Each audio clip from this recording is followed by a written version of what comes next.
Sleeping Beauty. Read the story along with me and find out what happens.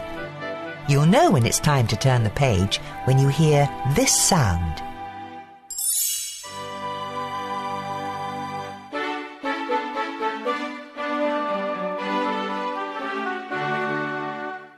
Long ago, there lived a good king named Stephen. For many years, King Stephen and his queen wished and wished for a child. At last, their wish came true. The king and queen named their daughter Aurora. A great feast was planned to celebrate the birth of the new princess. Everyone in the kingdom came to the feast. King Hubert arrived with his son, Prince Philip. The two kings decided that one day Philip and Aurora would marry. That way our kingdoms will always be united, King Hubert told his son. 3 good fairies came to the feast. Each had a special gift for the princess. Flora waved her wand. I give you the gift of beauty. My gift shall be the gift of song, said Fauna. And my gift, began Merryweather. Suddenly, a blast of wind blew open the castle doors. A bright flame filled the room. Then the wicked fairy, Maleficent, appeared from the flame. You did not invite me to the feast, King Stephen, but I, too, have a gift for the princess. Maleficent pointed at the cradle.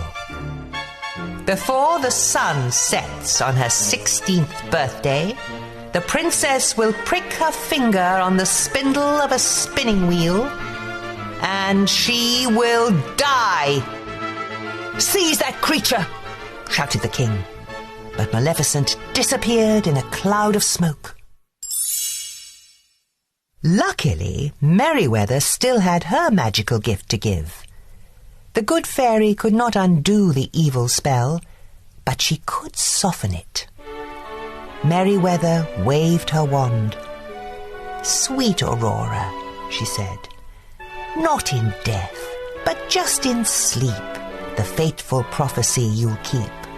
From this slumber you shall wake, when true love's kiss the spell shall break. King Stephen had all the spinning wheels in the kingdom burned. If there are no spinning wheels, he told the queen, our daughter will be safe from harm.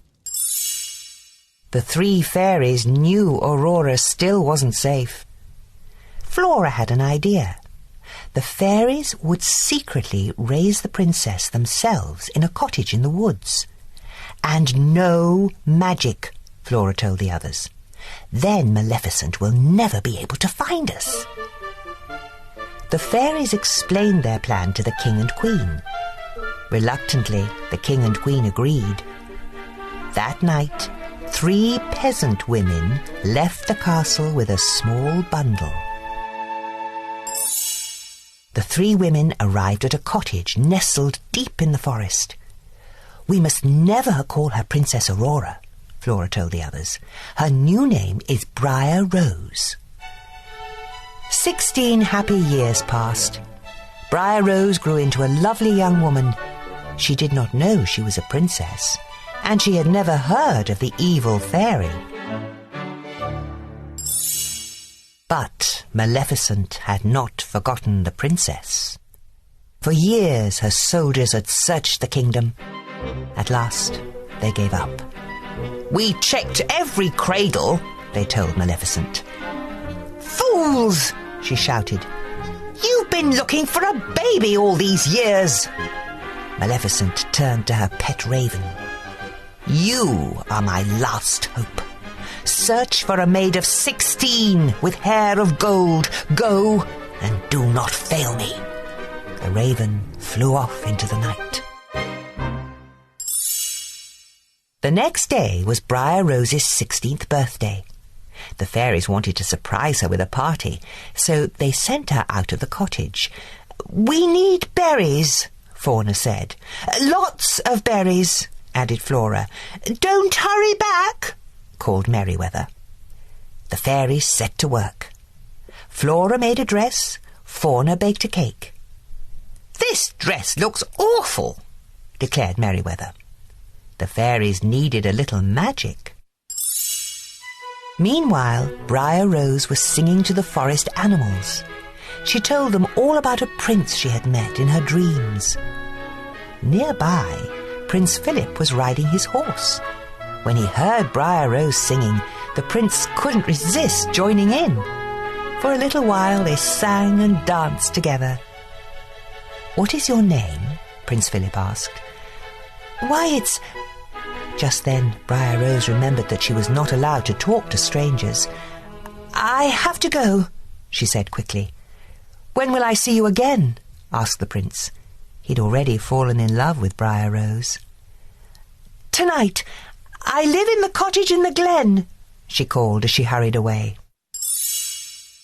Back at the cottage, Fauna had fetched their magic wands. She waved her wand. Now the cake was perfect. Flora changed the dress she had made into a beautiful pink gown. "It should be blue," said Merryweather. She made the dress blue. "Pink!" shouted Flora. The fairies kept changing the dress from pink to blue, and blue to pink. Pink and blue magic dust flew everywhere. Maleficent's raven saw the magic dust flying out of the chimney. He had found the princess. Back he went to tell Maleficent. Just then, Briar Rose returned to the cottage. "Surprise!" the fairies shouted. "Oh, this is the happiest day of my life," cried Briar Rose. "I met the most wonderful young man. He's coming here tonight." The fairies could see she was in love. "But that's terrible," said Fauna. "Why?" asked Briar Rose. The fairies told Briar Rose that she was really Princess Aurora. She had to return to the castle that very night, and she had to marry a prince. Aurora was very unhappy. She would never see the young man she had met in the forest again. Yet everyone in the castle was happy. King Stephen couldn't wait to see his daughter, and King Hubert couldn't wait for her to marry Prince Philip. When they arrived at the castle, the fairies left to fetch the king and queen. No sooner had they gone than a magic ball of light appeared. Aurora followed it up the stairs to a small room. Maleficent was waiting for her with a spinning wheel. Aurora had never seen a spinning wheel before. She reached for the spindle. "Touch it," Maleficent hissed. Aurora touched the spindle and fell into a deep sleep. The three fairies had been searching for Aurora. They found her lying on the floor, fast asleep. The fairies placed the princess on a bed. "She will sleep until she is kissed by her true love," sighed Flora. "Perhaps he is the young man she met in the forest." "He was coming to the cottage tonight," remembered Merryweather. "Let's meet him there," said Flora. "But first, let's put everyone in the castle to sleep. That way, no one will know what has happened." The fairies cast a spell over the entire castle. Soon, everyone was fast asleep. Prince Philip had already arrived at the cottage. He had decided to marry the girl he had met in the forest instead of Princess Aurora. Maleficent's soldiers were waiting for him. They tied up the prince and brought him to the Forbidden Mountains. Maleficent told Prince Philip that the girl in the forest was really Princess Aurora. She was sure he would never escape to wake his sleeping beauty. But the three fairies realized what had happened. They sneaked into the dungeon and freed the prince. "Take this magic sword and shield to protect you," said Merryweather. The prince set off to rescue the princess. Maleficent tried to stop him. She raised an enormous hedge of thorns around King Stephen's castle. But Prince Philip hacked his way through the thorns. The evil fairy was furious. She transformed herself into a fire-breathing dragon and tried to destroy the prince. Luckily, the magic shield protected him. Finally, the prince saw his chance. He threw the sword at the dragon's heart. That was the end of the dragon. And the evil fairy, too. The prince entered the palace yard. Everyone was sleeping. He raced up the stairs to the tower. He found Princess Aurora asleep on the bed. As soon as he kissed her, Aurora's eyes opened. The spell had been broken. Everyone else in the castle woke up too. The king and queen were very happy to see their daughter, and King Hubert was very happy to learn that the prince and princess were in love. The three fairies watched as the young couple danced across the floor. "I just love happy endings," sighed Fauna. Flora and Merryweather couldn't have agreed more.